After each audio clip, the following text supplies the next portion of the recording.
Alright, so for a team which is missing their best player and their best defensive player for a long period of this season, the Miami Heat have been one of the most pleasantly surprising teams.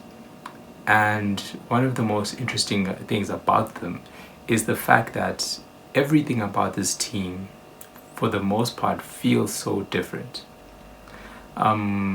Eric Spoelstra and this coaching staff have implemented a system that has turned this team a whole 180 to what it was last season. And one of the coolest things about the system that it has implemented is that it has leaned into the strengths of each of their players, and it has made each and every one of them a critical and important part of the system.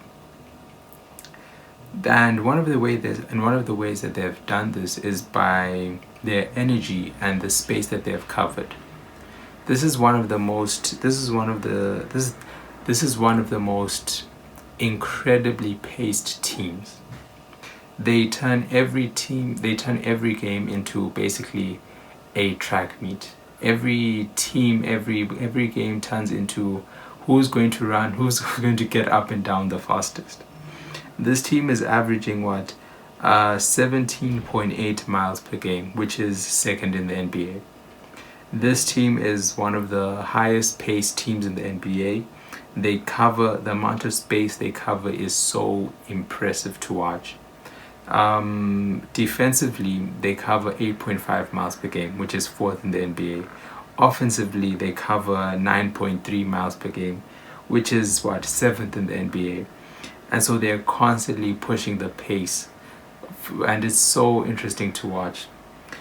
And another thing which is really interesting is that for a team that plays with this much pace, for a team that plays with this much intensity, you would expect them to be playing with as many ball handlers or recognized ball handlers or playmakers. But this is a team that for the most part plays with only one point guard, and most of the other players are literally just wing players. And so for them to maintain this high pace and to only be averaging two assists and only average 2 assists per turnover, which is fourth in the NBA, is very, very impressive. And they're also seventh in assists percentage, which is really cool to see. And I think what is the other thing? They are second or third in assists ratio per in the NBA, which is also just another sign of just how incredible that they are leaning into the strengths of their wings and the players that they have. And another thing that is really interesting to see is that the shots that they take. This team shoots 20% of their shots between the 22nd and 18th second mark of the shot clock, and that is considered very early. And for a team which is shooting very early in the shot clock, you'd expect them to not be as efficient. But that's not the case with the Miami Heat, because they're actually one of the most efficient shooting teams for teams which shoot in that early period, where they're making 66% of their field goals and 38% of their threes, which is really cool to see. It's actually really interesting. It's very interesting to see. And another thing that includes to that is that they're dribbling less. They're not dribbling the ball as much. This is a team which is only dribbling, for every 2 dribbles that this team plays with, they're attempting 11.5 attempts. They're attempting 11.5 attempts. And with that, they're making 58% of those attempts. And so this means that they're getting out in transition, they're attacking the rim, and it's just very cool to see that this team is doing that. And to break that down even a bit more, one of the most interesting things about this team as well is that the possession, the amount of time that they hold the ball, their touch time, which is a stat that measures how long a player has possession of the ball on average during a possession, and which is measured in seconds. This team is averaging less touches. They're averaging less touches, and they're only holding the ball for 2 to 6 seconds before the ball has to move. And so each player is holding the ball less, each player is moving the ball. And so when things like this are happening, they're keeping the defense on. They're keeping the defense reactive. They're keeping the defense on the toes. They're kicking out. They're driving, touching the paint, kicking out, and they're creating really good open look threes. And it's very very good to see, because they of these teams, they're of the possessions where they're holding the ball for 2 to 6 seconds. That accounts for 35.1% of their possessions, and so which is seventh in the league. And so the way that they are using the ball has gone down. And for a team which is coming off a heavy pick and roll system last year, for them to have switched so seamlessly to this system is really really cool to see. And then another thing is their lineups. When for a team that is having such a high pace and an energy, you'd expect there to be a lineup discrepancy. But this, because they're bringing in players like Jovic, Jaime Jaquez, and especially Fontecchio, who is playing incredibly, their bench is maintaining that same energy and keeping the intensity up. And so you never, basically for 48 minutes, you have to be on point. Unless this team is missing shots, that's literally the only way that they are. That's the only thing that's keeping them back, because this team is constantly outgaining in possession, in the possession game, the other team. And with that, they are averaging 125 points per game.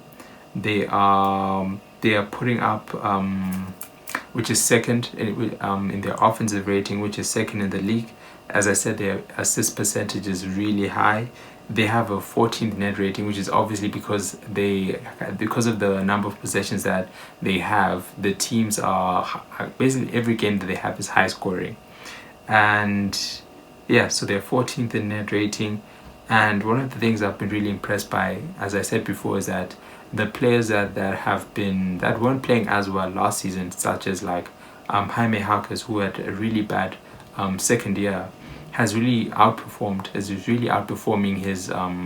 his projections.